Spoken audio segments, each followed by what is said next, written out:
So ముందుగా జగన్మోహన్ రెడ్డి గారికి సంబంధించినటువంటి ఈ ప్రతిపక్ష హోదా మీద ఈరోజు ఆల్రెడీ మళ్ళీ హైకోర్టులో పిటిషన్ దాఖలు చేస్తూ వచ్చారు. పిటిషన్ దాఖలు చేస్తూ వచ్చినటువంటి నేపథ్యంలో స్పీకర్ గారికి కావచ్చు, అలాగే శాసనసభ వ్యవహారాల మంత్రికి కూడా నోటీసులు జారీ చేస్తూ వచ్చింది. ఏం చెప్తారు?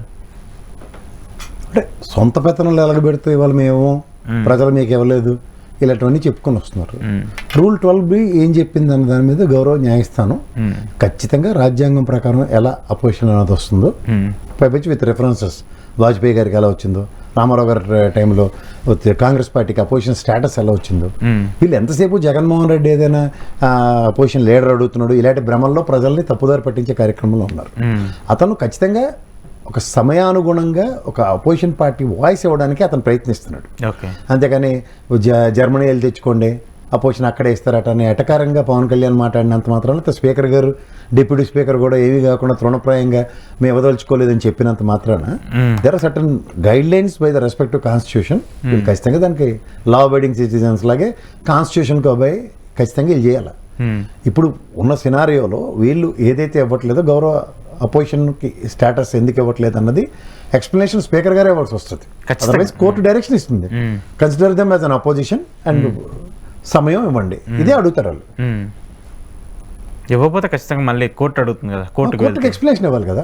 ప్రధానికి ఇక్కడ తెలంగాణ కోర్టులో ఎమ్మెల్యే డిస్క్వాలిఫికేషన్ మీద ఎలా నడుస్తున్నాయి, చర్చ జరుగుతూనే ఉంది కదా. So when certain things are not happening in the right direction, first day వాళ్ళు ప్రమాణ స్వీకారం చేసిన రోజే అడిగారు ఇవ్వమని చెప్పారు. ఆ తర్వాత పరిణామాల్లో ఇవ్వనప్పుడు అక్కడికి వెళ్ళి ఏం చేయాలి? నిన్న కవింపు చర్యలుగా వాళ్ళు మాట్లాడుతున్న మాటలు కూడా చూడండి, పులివెందులు సమస్యలు లేవా, పులివెందుల గురించి చర్చించడానికి కూడా రావచ్చు కదా. Their intentions are very clear. ఇది రూలింగ్ గవర్నమెంట్ ఇది. పైపచ్చు ఆ 12B కూడా చెప్తుంది ఏంటంటే కాన్స్టిట్యూషన్లో ఉన్నది కూడా అపోజిషన్ అన్నవాడు ఎలా డిసైడ్ అవుతుందంటే ప్రజాస్వామ్యంలో ప్రజాస్వామ్య హితంగా గెలిచినాడు. ఓకే, ఇక్కడున్న చూస్తే 175 నియోజకవర్గాలు కానీ 124 కూటమిలో వాళ్ళ క్యాబినెట్లో కూడా పంచుకుని ఉన్నారు కదా, BJP, Janasena and Telugu Desam. So ఇక్కడ ఆడ్ మ్యాన్ అవుతారు అంటే కూటమి నుంచి బయటకు వచ్చి ఒకవేళ పవన్ కళ్యాణ్ కనుక ఇండిపెండెంట్ అనుకుంటే 21 స్థానాలతో ఆయనకి ఇవ్వచ్చు. అప్పుడు కూడా ఆయనకి ప్రివిలేజ్ ఉంటుంది, అపోజిషన్ పార్టీ కింద స్టేటస్ కింద ఉంటుంది. ఓకే, అలా చూడాల్సింది తప్పితే ఇది కక్షపూరితంగా అసెంబ్లీకి తీసుకొచ్చి హ్యూమిలేట్ చేయడానికి అంటారా, లేదంటే ఇంకోటి అది క్లియర్గా తెలిసిపోతుంది.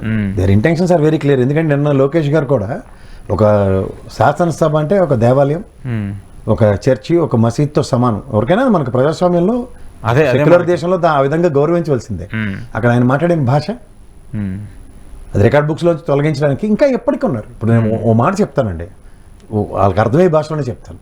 ఇది ప్రజాస్వామ్యం. ఉదాహరణకి భువనేశ్వరమ్మ గారి గురించి మాట్లాడిన విషయంలో ప్రజలు వంశీని ఏమైనా గెలిపించారా? లేదు కదా. గుడివాడ నాని మాట్లాడిన భాషకి గుడివాడ ప్రజలు ఏమైనా నెత్తిన పెట్టుకుని మళ్ళీ ఆయన్నే గెలిపించి పంపించారా? ఇది ప్రజాస్వామ్యం కదా సార్. మీలా రోడ్ల మీద కడ్రాయలతో కొట్టి పరిగెట్టిస్తాం, ఇవన్నీ ఏంటి? మన ఎలిమెంటరీ స్కూల్లో అట్లా ఏంటి, మనం ఎవరినైనా మన అమ్మల్ని తిట్టారు అనుకోండి, అప్పుడు ఆ మూమెంట్ కోపంతో తిరిగి కొట్టుకునే దాకా ఉంటుంది. కానీ ఇది ప్రజాస్వామ్యం అండి.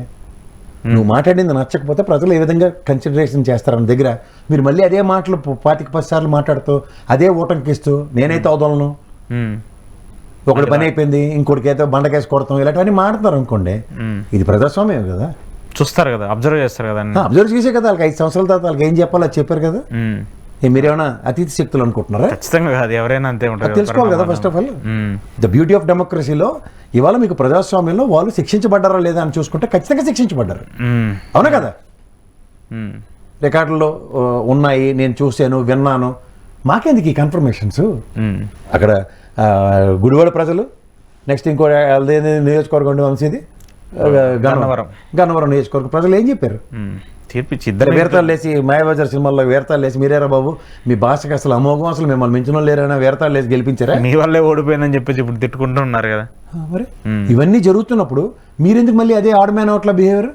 మళ్ళీ ఆ తప్పులు వీళ్ళు చేయొద్దు. మీరు మారరా? పోనీ వాళ్ళు మారలేదని చెప్పి మేము తీర్పు ఇచ్చాము, మీరు మారలేదంటే ఎవరికి తీర్పు ఇవ్వాలా? ఆల్టర్నేటివ్స్ ఎవరున్నారు? పైపించి ప్రజలు కూడా ఎలా టాలరేట్ చేశారు ఈ భాషలు మాట్లాడినందుకు? వాళ్ళ బిహేవియర్లకి పవన్ కళ్యాణ్ లాంటి ఏవి తెలియపోయినా ఏది పడితే అది మాట్లాడి చెలరేకపోయినా టాలరేట్ చేశారు లేదా? కానీ మహిళలను అవమానిస్తే ఎవరైనా తప్పు, అది ఎవరైనా బేస్ పాయింట్ అయినా మనం సత్యనారాయణ గారు కూడా ఆ మాట చెప్తాం. నేను ఆయన కూడా చెప్పాడు కదా, క్షమాపణ దానికి తప్పు అని చెప్పేసి ఆయన లీడర్ ఆఫ్ అపోజిషన్ స్టేటస్ లో ఆయన హుందాతనం చాటుకున్నాడు అతను. ఇంకా మా అమ్మనంటే వీడికి పిల్లికి ఎలక్ట్ లాగా ఈ అనితమ్మ ప్రతిదానికి నేనున్నానని నెక్కనే నాగార్జునలో నిలబడి ఆవిడ కూడా ప్రయత్నించింది, కానీ వాస్తవానికి అది ఫ్లోర్ ఆఫ్ ద హౌస్లో ఆయన హుందాతనం చాటుకుని సబూ సందర్భం లేకుండా సమయానుచితం కాకుండా దగ్గర ప్రతిదీ అంశాల వారీగా చర్చించే దగ్గర ఆ అంశాన్ని మళ్ళీ తీసుకుని రావడం, అనవసరంగా వాటి గురించి అయిపోయిందని మళ్ళీ మళ్ళీ పదే పదే తీయటం ఎందుకు అనేది ఆయన టాపిక్. కాటకొస్తి కార్యక్రమం కాదు కదా అసెంబ్లీ అంటే. ఖచ్చితంగా కాదు. ఓకే, సరే. ఏంటి ఇప్పుడు ప్రతిపక్ష హోదా ఇవ్వాల్సిందేనా, ఇస్తారా? అంటే హోదా అంటే పార్టీకి కన్సిడరేషన్ ఇస్తారండి. ప్రజా సమస్యలు చర్చనీయాంశాలు కావాలి, ఖచ్చితంగా కావాలి. ప్రధానికి ఈ మెడికల్ కాలేజ్ ఇష్యూలు ఉన్నాయి. నిన్న పీపీపీ పద్ధతిలో వాళ్ళందరితోనూ చిరతలు వేయించుకున్నారు, బాగా బ్రహ్మాండంగా చెప్పారు ముఖ్యమంత్రి గారు. అదే నిలబడి ఉంటే కౌంటర్ ఇచ్చేవాళ్ళు కదా. ఫ్లోర్లో అపోజిషన్ ఉందనుకోండి, ఎట్లాంటి రిసంబలెన్సెస్తో వాయిస్ ఉందను, ఆర్గ్యుమెంట్స్ ఎట్లా ఉందను, ఆయన ఆన్ రికార్డు ఉంటాయి. ఆన్ రికార్డు ఉంటాయి. ప్రెస్ మీట్ పెట్టి ఆయన దాన్ని వందతానాన్ని చాటుకున్నా అక్కడ ఆన్ రికార్డు ఉన్నదానికి కౌంటర్ చేసింది అపోజిషన్ పార్టీ, స్టాటిస్టిక్స్ ఇచ్చింది, కానీ వీళ్ళు దాన్ని బుల్డోస్ చేసి వెళ్ళారు అన్నది ప్రజల్లో చర్చనీయాంశం అవుతుంది కదా. సో అడ్వాంటేజ్ కోల్పోతుంది, వైసీపీ కోల్పోతుంది. వైసీపీ అంటే బికాస్ వీళ్ళు కన్సిడరేషన్ ఇవ్వట్లేదు, కన్సిడరేషన్ ఇవ్వడం. కానీ వాళ్ళు దీపం ఉండగానే ఇల్లు చెక్క పెట్టుకోవాలని కోర్టు త్రూగా వచ్చి లోపుగానే కార్యక్రమాలన్నీ అన్ని జీవోలు పాస్ చేసేస్తారు, పెట్టుకునే కార్యక్రమంలో ఉన్నారు వాళ్ళు. ఇది ప్రజలు గ్రహించగలిగితే చాలు. ఓకే ఓకే ఓకే ఓకే సరే. ఏంటి సార్ ఈ ఓటుకు నోటికి పీపీపీ పద్ధతి అని చెప్పారు, అది మీరు జస్ట్ జనరలైజ్ చేసేద్దాం. ఇప్పుడు మీరు ఇదే గాంధీ హాస్పిటల్కి వెళ్ళండి, లేదంటే ఉస్మానియా హాస్పిటల్కి వెళ్ళండి, మా అయితే ఓపీ ఛార్జీలు 10-30 రూపాయలు కడతారు. స్కానింగ్ ఉంటే స్కానింగ్, లేదా ఆపరేషన్ ఖర్చులు ఏమైనా అవుతాయి మీకు.